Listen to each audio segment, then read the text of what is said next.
Hey guys, welcome back to old Pecan Homestead. So, we've kind of clickbaited you at the title, but we hope you stick around. Things are changing. They're changing fast. It's fall weather's fixing to be here, and it's kind of here today, and it's made us think about it. So, we've got a couple of things we need to do to get ready for fall. One of my uncles is talking about giving us a bottle calf. And if we're going to do that bottle calf, we may as well get a couple more dairy bottle calf, bull calves, or at least one more. So if we're going to have one, might as well have at least two. So what that's kind of spurring us to do is think about winter.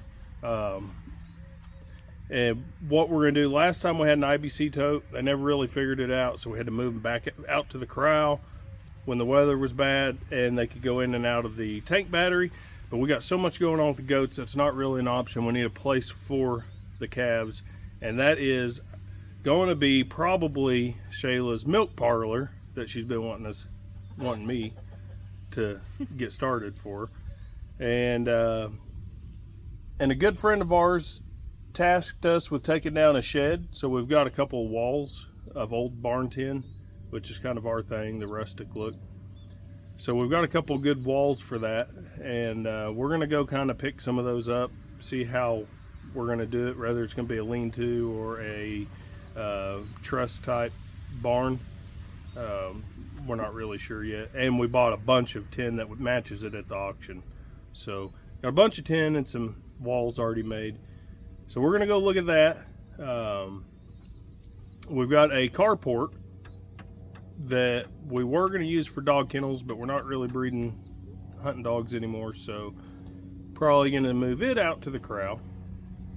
Use it as a barn for the goats in kidding season. Kid goat barn, quarantine, something like that. They definitely need something to get out of the wind. The wind is really bad, and we need more than just a tank battery. We've surpassed that with animals, and we may be bringing the cows back too, so we're going to need bigger areas. Yeah.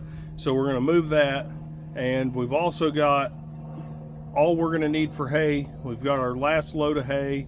Hay's been really good this year for us because one neighbor had a bunch of little bit smaller bales, but twine wrapped, but it was really good quality hay, and $40 a bale. We couldn't pass that up.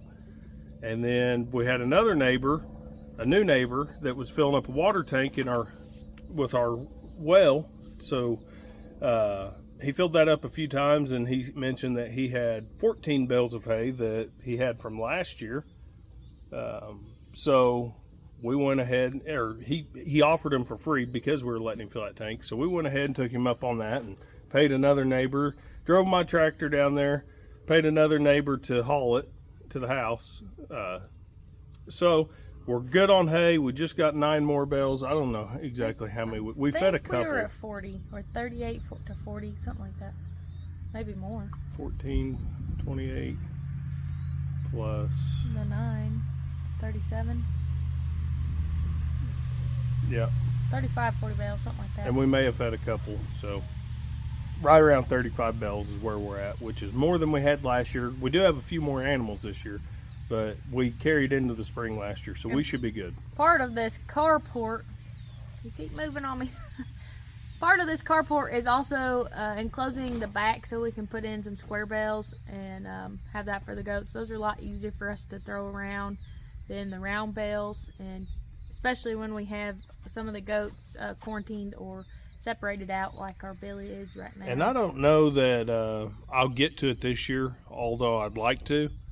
There's just so many things we have going on, but I actually bought a John Deere 346 baler probably a year ago now, and I still haven't got it home yet. I put tires on it, but I still haven't gotten it home.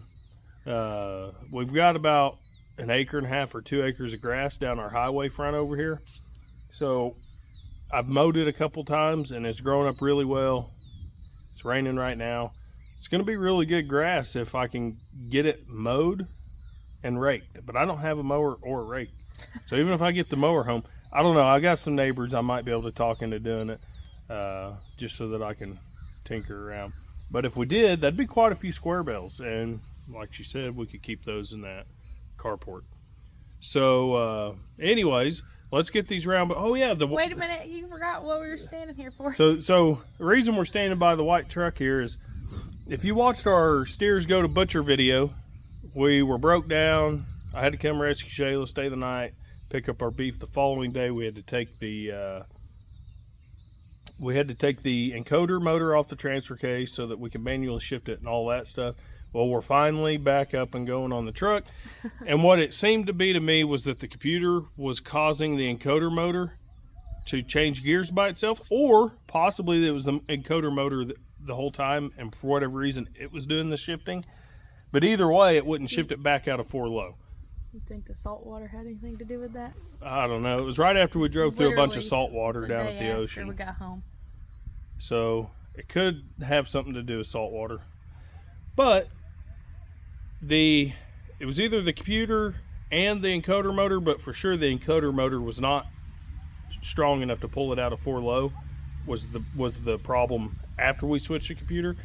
So I put a new encoder motor on it, and it's shifting 4 low, 4 high just right. So far it hasn't shifted by itself, and I think we're good to go. But Till I drive it, because that's my luck. If we're not, I actually picked up a transfer case for $100 with a 1-year warranty from the pull apart. I'm probably going to give it about 2 to 4 weeks and just list that transfer case for sale on Facebook. Maybe we'll make $100, maybe we won't. But anyways, that's where we are on the farm truck. Let's go move this hay.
Alright guys, this is our organized chaos.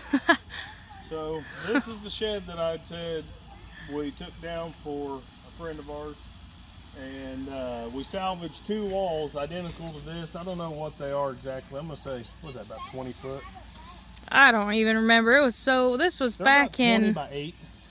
The 2. When did we do that? This was back in, wasn't that long ago.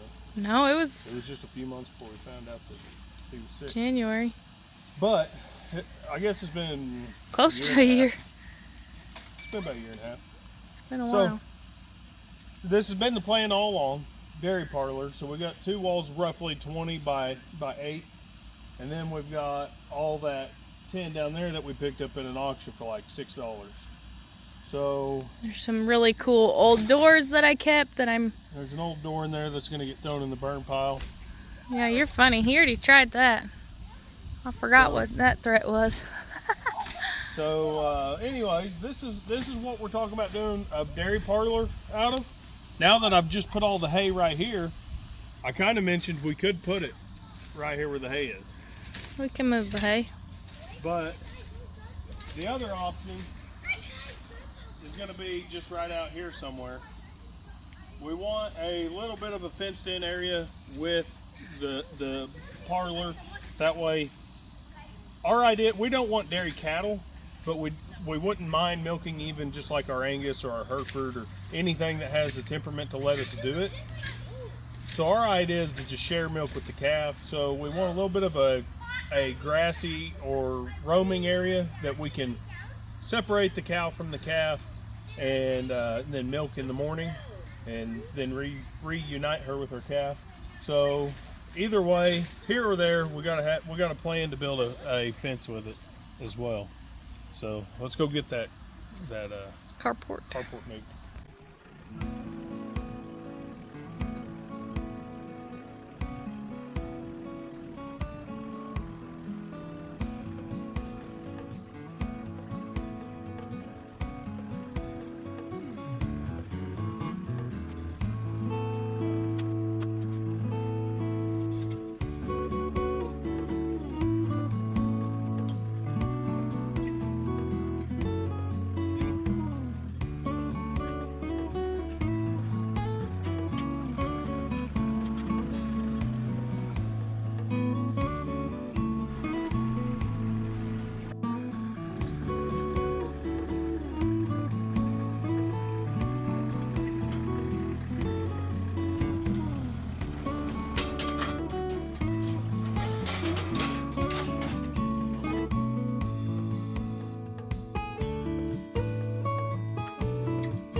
Okay guys, so as you've seen, we got the carport in place. It's over here. I don't know when we have all the tin. It's gonna be done for this video. Oh, it's gonna be done for this video. The roof is. You heard it, guys.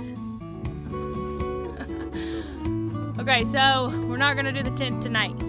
So we'll be back tomorrow, and we'll get the tin on, and then we did not finish this one pole behind us, if you're wondering, because one of the legs got broke, and that was the reason they sold it. They just tore it all down. So Dakota's gonna get that welded back together, and then eventually we'll put some stalls in there and add some side walls to prevent the wind from coming in, but that'll be down the road. North wind will be the priority. Yeah, that side over there. North wind first. Right. But this is going to be super duper helpful. And then we were talking about pinning up this area, putting a fence in. Look. Oh.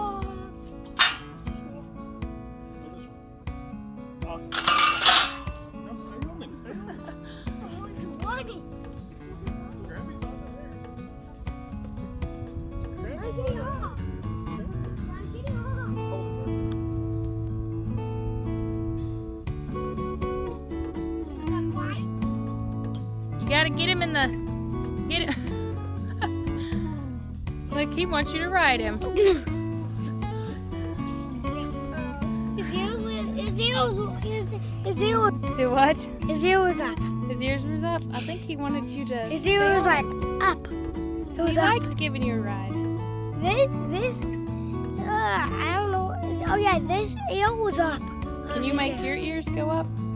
Let me see. You're goofy. So, like I said, we'll get some walls on it and some stalls built inside. That will be down the road. If you saw our goat videos from the spring, it was a complete disaster. And I don't think that was necessarily entirely weather related. Maybe with some of them. I think it was mostly mineral deficiency. Yeah, and coccidia is what it boiled down to. But if your goats are mineral sufficient, then they're not as susceptible to things like coccidia and worms Right. either. Is that cow down. Well, we'll get more detailed on that in a later video and our preventatives and everything. But we do still have my little janky stalls back in the corral, and depending on how many we get fit in here, I may take those down and move them around, especially if we bring the cows back over here. But like I said, we'll be back tomorrow to get all this put together. Stay tuned, guys. Don't forget to like this video if you're still watching.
That breeze feels nice though. Yep, so we are about halfway done with the roof. I would say majority done with putting this thing up. This north side, we're gonna put a wall up, and we'll probably just slap it up on the inside since it's so close to the corral. It'll be easier than trying to get behind it. Well, we can reach through the fence, I guess. And then we put on these, Dakota cut out these pieces of angle iron to give it extra support. And we only had about half, a little less than half of the ones that came with it. And then we may put more support in between each pillar. What did we pay for this a couple of years ago? $300. $300. So some of this tin's a little busted up, and it's probably gotten worse since it's been sitting around. But for $300, you can't complain. No. So, but anyways, that's gonna be it for today's video. Thank you guys for watching, and be sure to come back so you can see this thing finished.